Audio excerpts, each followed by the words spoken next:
Okay guys, welcome back to my YouTube channel. So today I want to present you about my project 2 is find concept of cross-cultural understanding. But before that, I want to introduce you myself. My name is Meteon Skudimang and I'm from BSI University Dina Sarana Informatika, and my student ID is 332202135. So in this project there are two parts. The part 1 is oral presentation and the part 2 is to solve a problem, a case problem, and the part 1, the oral presentation, it is to choose or to pick two topics. So the topics that I choose is managing cultural conflicts and nonverbal communication. So next, topic number 1, managing cultural conflicts. The definition of managing cultural conflicts. Managing cultural conflicts refers to the process of recognizing, understanding, and resolving conflicts that arise due to differences in cultural values, communication styles, beliefs, and social norms. Cultural conflict does not occur because people intend to cause problems, but because they interpret situations differently based on their cultural background.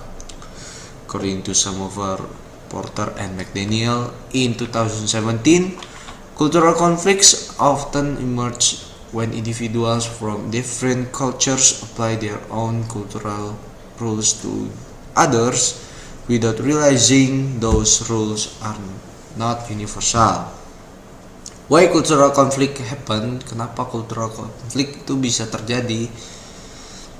Cultural conflicts commonly occur because of differences in cultural values, different communication style, different social norms and expectation, misunderstanding of verbal and non-verbal message. People from different cultures may view the same situation in completely different ways. According to Berikans in 2005, explains that uncertainty and anxiety increase when people interact with those from different cultural backgrounds, which often leads to misunderstanding and conflict. For example, in cultural conflict in communication and in the workplace. So the example number 1 is an Indonesian student works in a group with an American student. The American student gives direct criticism during the discussion, while the Indonesian student feels uncomfortable and offended. So in the explanation, American culture tends to be direct and explicit. It is low context culture. Indonesian culture prefers polite and indirect communication. So the conflict happens because of the different communication styles, not personal intention. Jadi konflik terjadi karena perbedaan gaya berbicara, gaya berkomunikasi. According to Edward T. Hall, states that low context cultures value clarity and directness, while high context cultures rely on implicit meaning and harmony. Example number 2. A Japanese manager expects employees to understand instructions without detailed explanation, while Western employees expect clear and direct instruction. In the explanation, Japanese culture values implicit understanding and context, while Western cultures value explicit instruction and clarity. So this difference may lead to frustration and misunderstanding in the workplace. According to Hofstede, cultures differ in their communication preference and power distance, which influence how instructions are delivered and received. So, how to managing the conflict? So, conflict can be managed by developing cultural awareness, practicing empathy and active listening, explaining communication expectation clearly, respecting different communication style. So managing cultural conflict means adapting, not forcing one style over another. According to Ting Toomey's phase negotiation theory, it is emphasized that people from different cultures manage conflict differently to protect personal and social identity. Next, it is strategies to manage cultural conflicts. Effective strategies include improving cultural knowledge, being open-minded and flexible, asking for clarification respectfully, avoiding stereotypes and assumptions, building mutual respect. So in managing conflict successfully leads to be better cooperation and understanding. According to Deerdorf in 2006 states that intercultural competence involves attitudes, knowledge, and skill that allow individuals to interact effectively across cultures. So in conclusion, cultural conflicts are natural in cross-cultural interactions. They can be managed through understanding, communication, and cultural sensitivity. By managing cultural conflicts effectively, individuals can transform differences into opportunities for learning and collaboration. Next topic, it is nonverbal communication. The definition is nonverbal communication refers to the process of conveying message without using spoken or written words. It includes body language, facial expression, eye contact, gesture, posture, and physical distance. Nonverbal communication often communicates emotions and attitudes more strongly than verbal language. According to Mehrabian in 1971, a large part of human communication is conveyed through nonverbal cues, especially when expressing feelings and emotions. Next, it is types of nonverbal communication. The common types of nonverbal communication include facial expression, gesture, eye contact, body posture and movement, personal space, touch. Each culture interprets these signals differently. According to Knapp, Hall, and Horgan in 2014, state that nonverbal communication is culturally learned and not universal. Like for example, eye contact across cultures and gesture and body movement. So the example number one is in Western cultures, maintaining eye contact is often seen as a sign of confidence and honesty. In some Asian cultures, too much eye contact may be considered rude or disrespectful, especially toward elders. So in explanation, the same behavior can send different message depending on cultural background. According to Hall's cultural context theory, it explains that cultural norms strongly influence how nonverbal messages are interpreted. Next example, a hand gesture that means okay in United States may be considered offensive in some other cultures. Explanation: the gestures are culture specific and easily cause misunderstanding in cross-cultural interactions. According to Samovar and Porter, gestures are symbolic behaviors that must be understood within their cultural context. Next, it is about nonverbal misunderstanding in cross-cultural communication. Misunderstanding occurs when people assume nonverbal signals have universal meanings, ignore cultural difference, interpret behavior based on their own cultural norms. This can lead to confusion, discomfort, and or even conflict.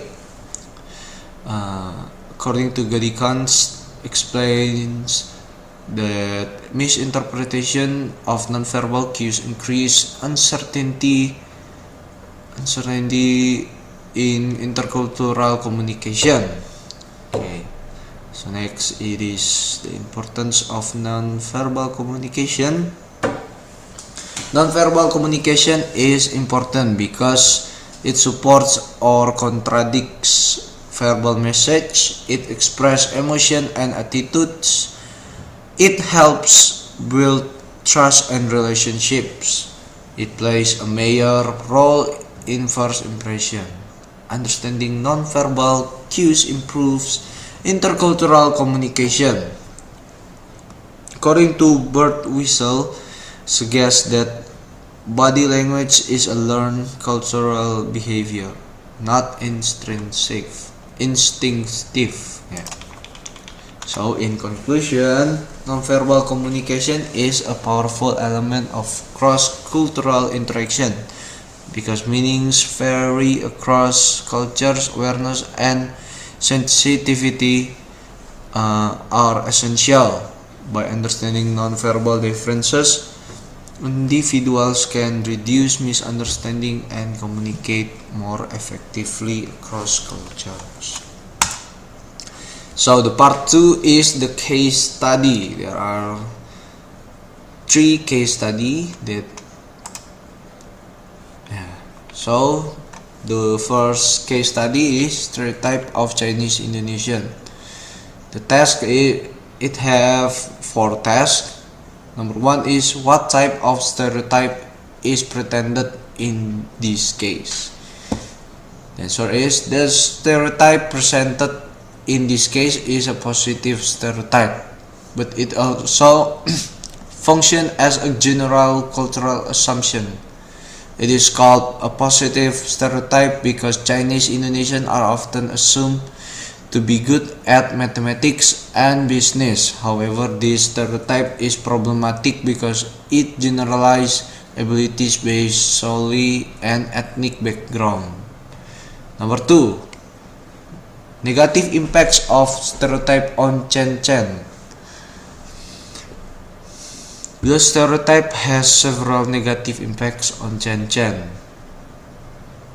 First is emotional impact. Chen Chen may feel pressured, frustrated, and inadequate because she does not others' expectation.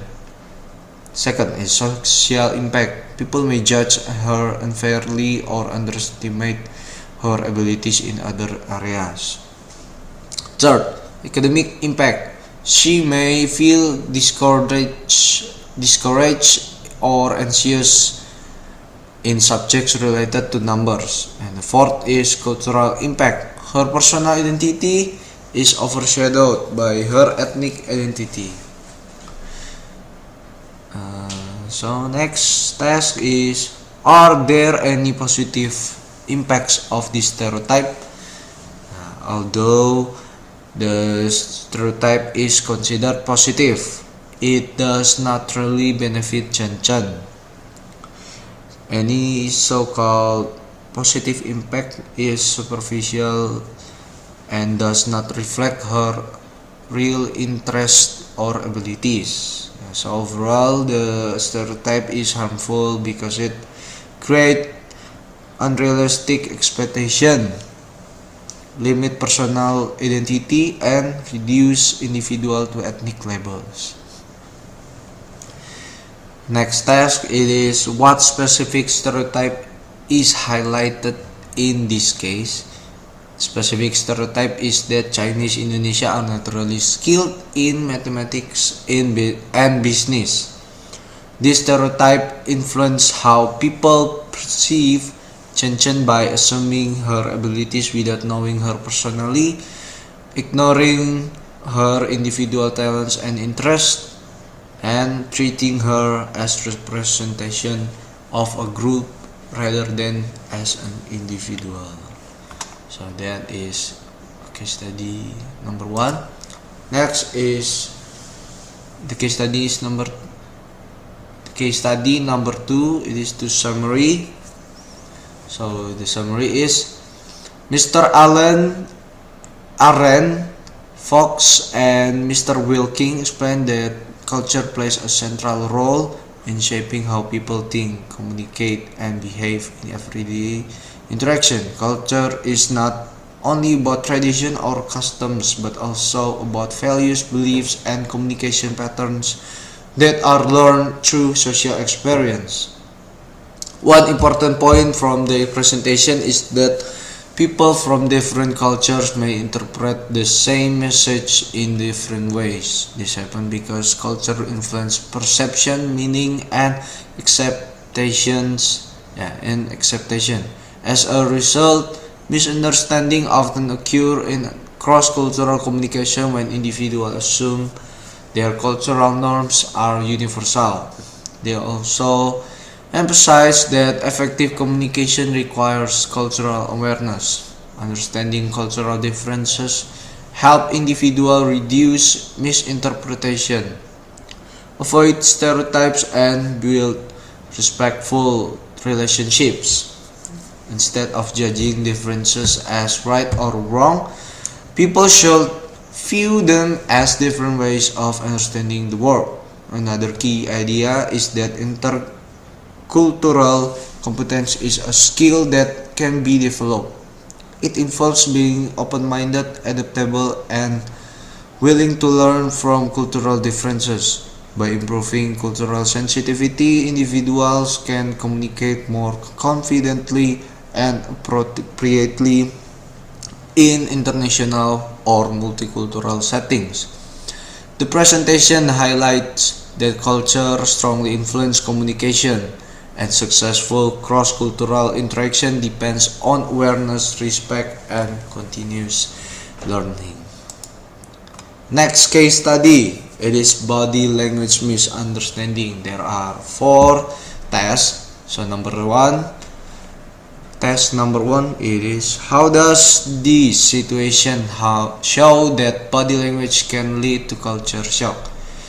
This situation shows culture shock because Amran experienced confusion when a familiar gesture carries a different meaning in another culture. In Indonesia, raising a hand with fingers spread often means stop, while in United States it is commonly used as a friendly greeting. The difference in meaning caused Amran to feel uncomfortable and unsure. Next test. What cultural factors influence the meaning of body language in this case?